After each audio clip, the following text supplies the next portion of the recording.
Je suis David Cohen. Et je veux partager quelque chose que je n'aurais jamais pensé dire à voix haute. Encore moins enregistré.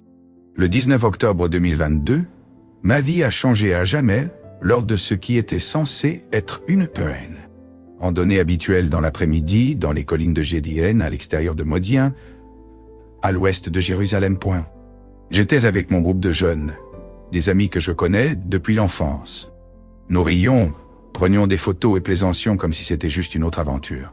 Je me souviens être monté sur un promontoire rocheux, tenant mon téléphone pour prendre une photo panoramique de la vallée, quand soudain, un énorme éclair de lumière bleue a illuminé le ciel. Puis, tout est devenu noir. Je ne savais pas à ce moment-là qu'un éclair m'avait frappé directement. Ils m'ont dit plus tard que j'avais frappé le sol violemment et que j'avais cessé de respirer presque instantanément. Pendant exactement 7 minutes et 42 secondes, j'étais cliniquement mort point. Pas de battement de cœur, pas d'activité cérébrale. Rien. Étrangement, je n'ai pas ressenti de peur. Je n'ai pas ressenti de douleur ou de panique. Au lieu de cela, j'avais l'impression de flotter, sans poids, calme et détaché de tout ce que je connaissais. Je me suis vu en bas, mon corps sur le sol, entouré par les autres adolescents et l'un de nos chefs de groupe effectuant des compressions thoraciques.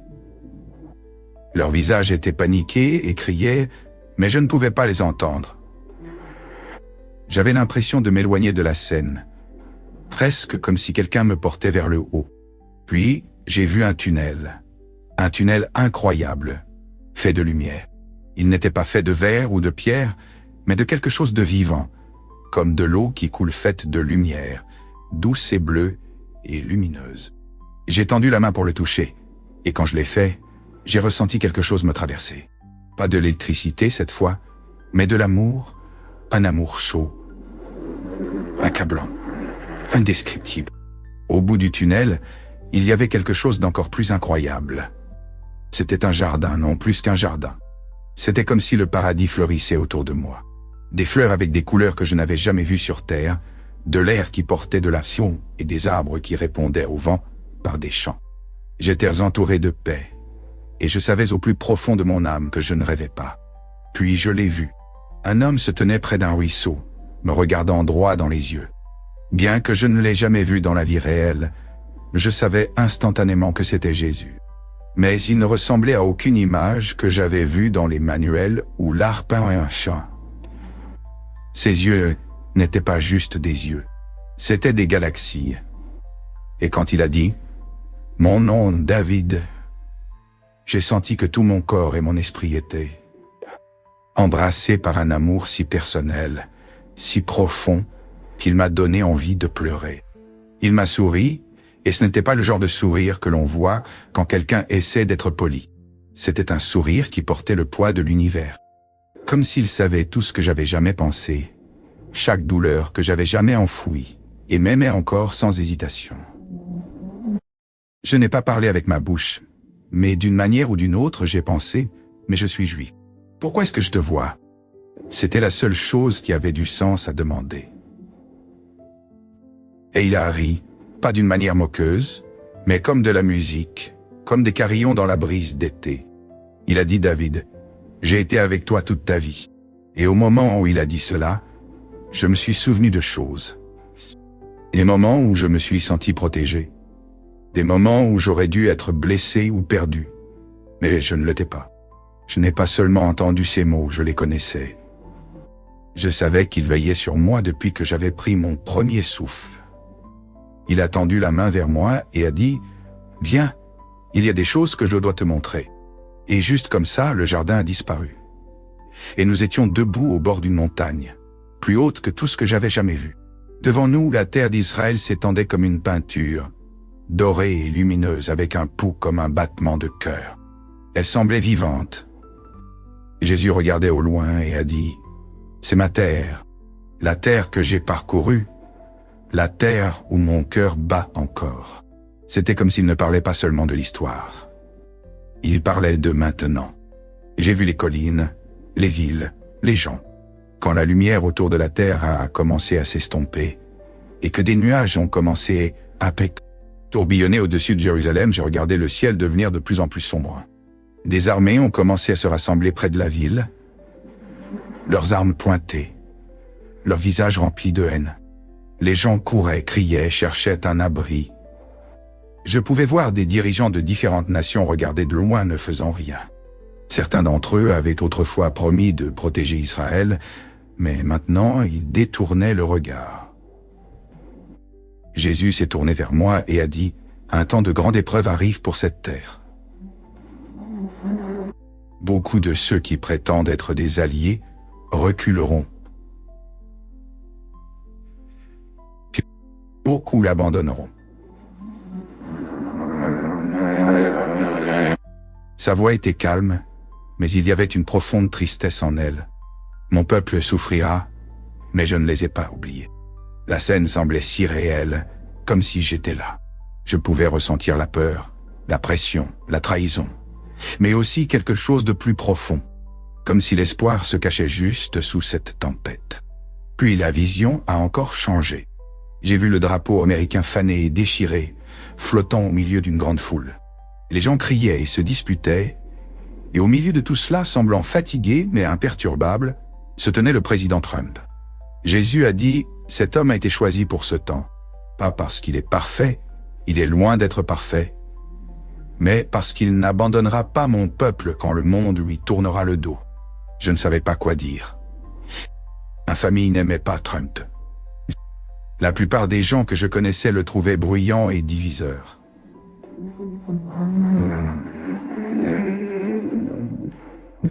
J'ai dit, mais il dit parfois des choses si horribles.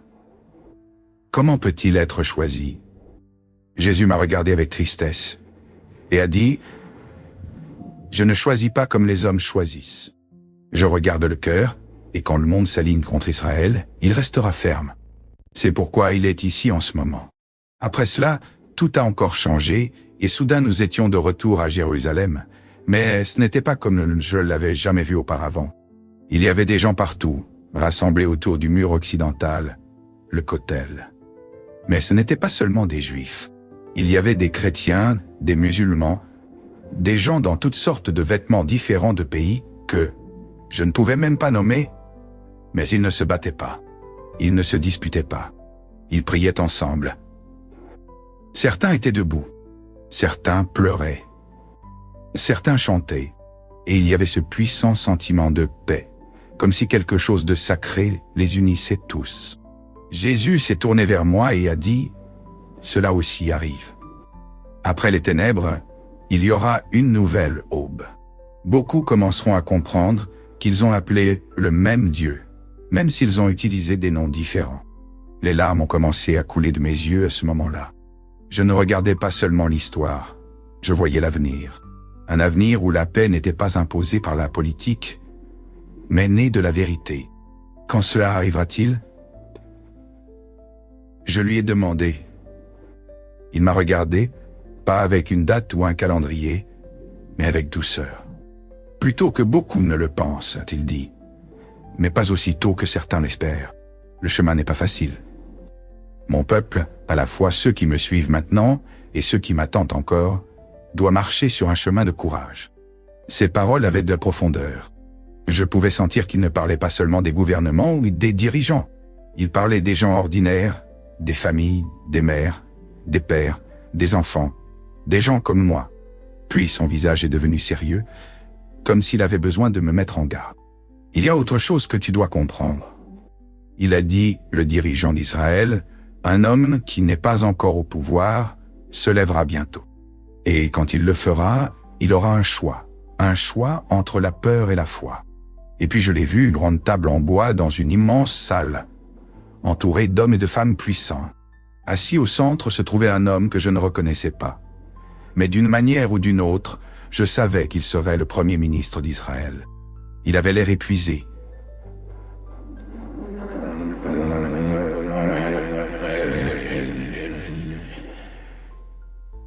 Accablé. Ses mains tremblaient.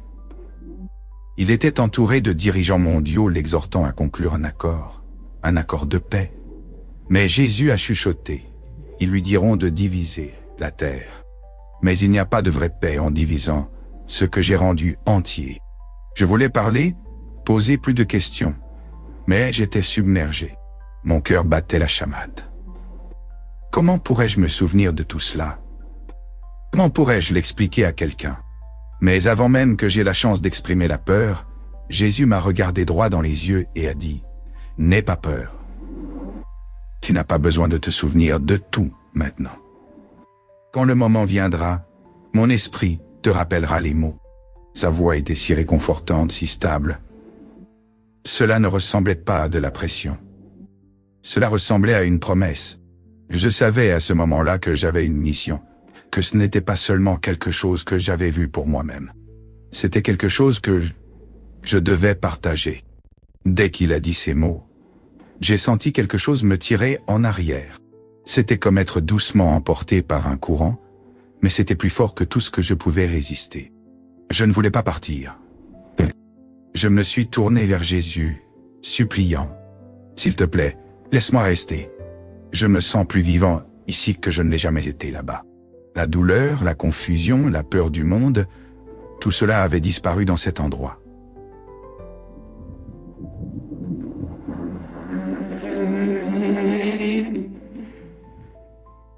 Que c'était chez moi.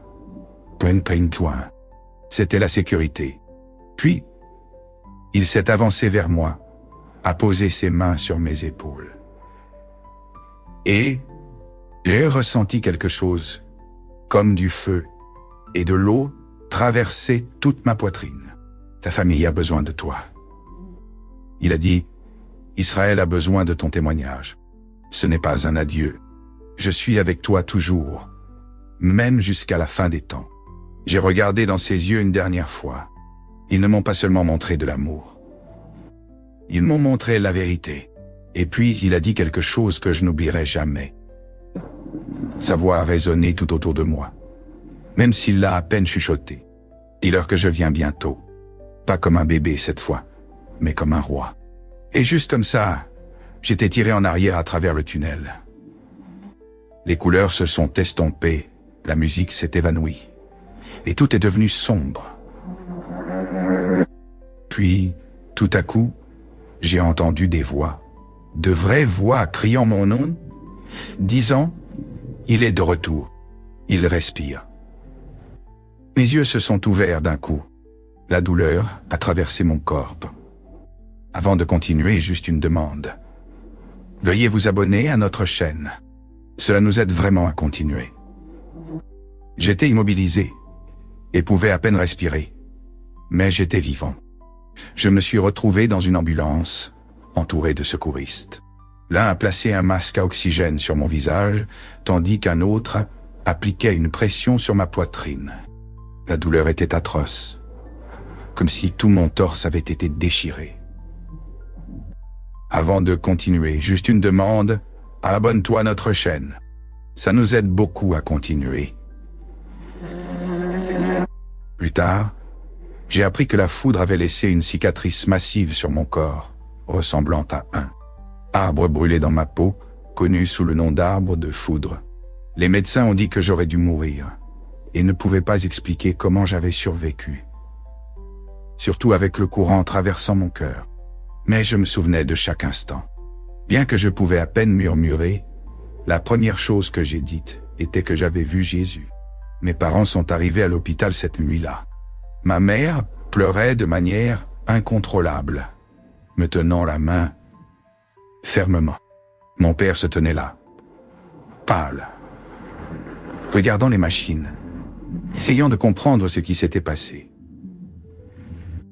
Quand nous étions seuls, je leur ai tout raconté.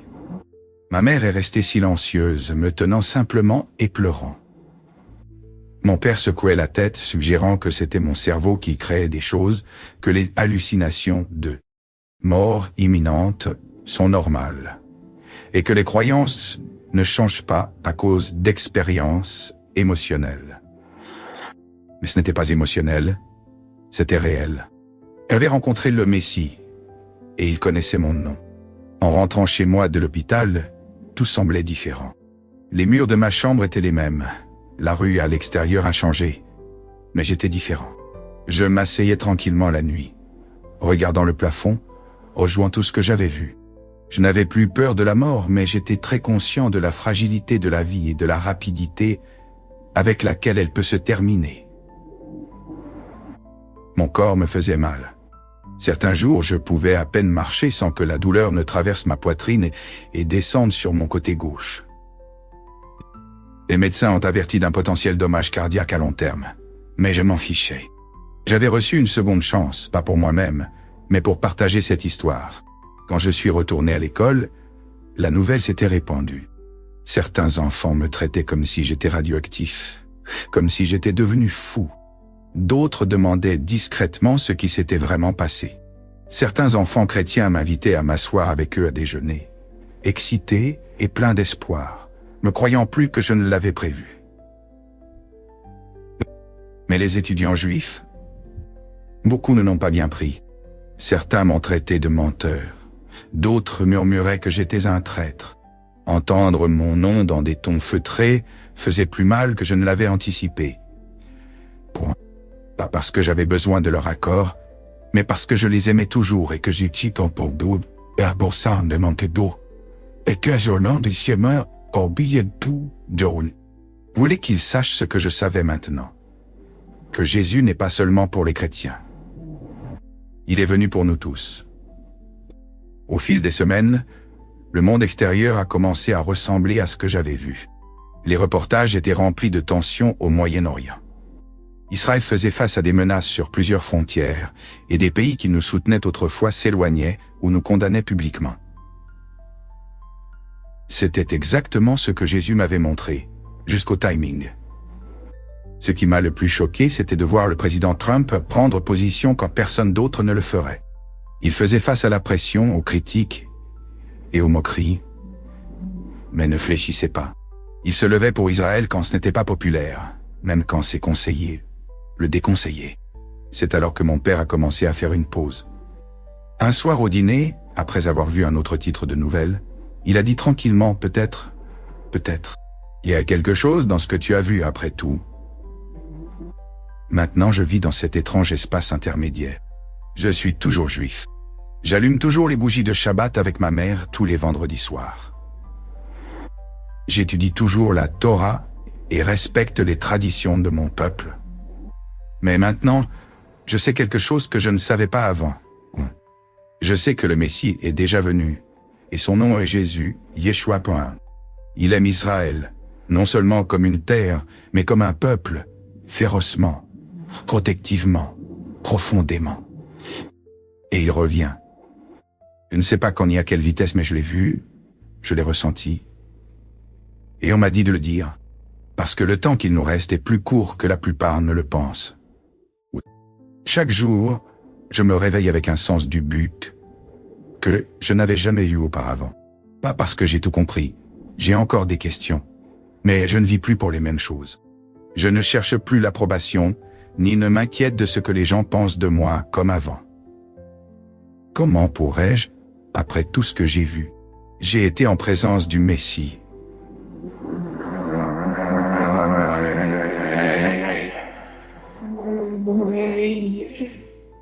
J'ai entendu sa voix, et j'ai vu son cœur pour notre peuple et le monde entier.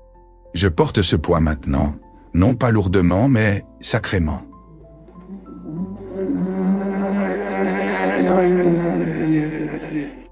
Je sais que j'ai été renvoyé pour une raison, et peu importe à quel point cela devient difficile, je ne cesserai pas de parler de ce qui s'est passé.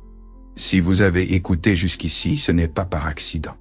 Peut-être avez-vous ressenti quelque chose tirer sur votre cœur en entendant mon histoire. Peut-être êtes-vous juif comme moi, et avez toujours aspiré à quelque chose de plus, mais ne saviez pas ce que c'était. Ou peut-être n'avez-vous jamais cru en quoi que ce soit, mais quelque chose en vous s'éveille maintenant. Je ne suis pas ici pour vous prêcher, mais pour vous dire la vérité que j'ai vue de mes propres yeux et ressentie avec mon âme. Jésus, Yeshua, est vivant. Il n'est pas un symbole ou une histoire d'une autre religion. Il est réel. Il est le Messie juif, et il revient.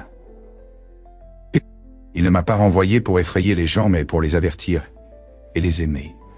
Pour leur dire que les jours raccourcissent, le monde change comme il l'avait dit, et il y aura trahison, conflit et chaos, mais aussi espoir, miracle et unité.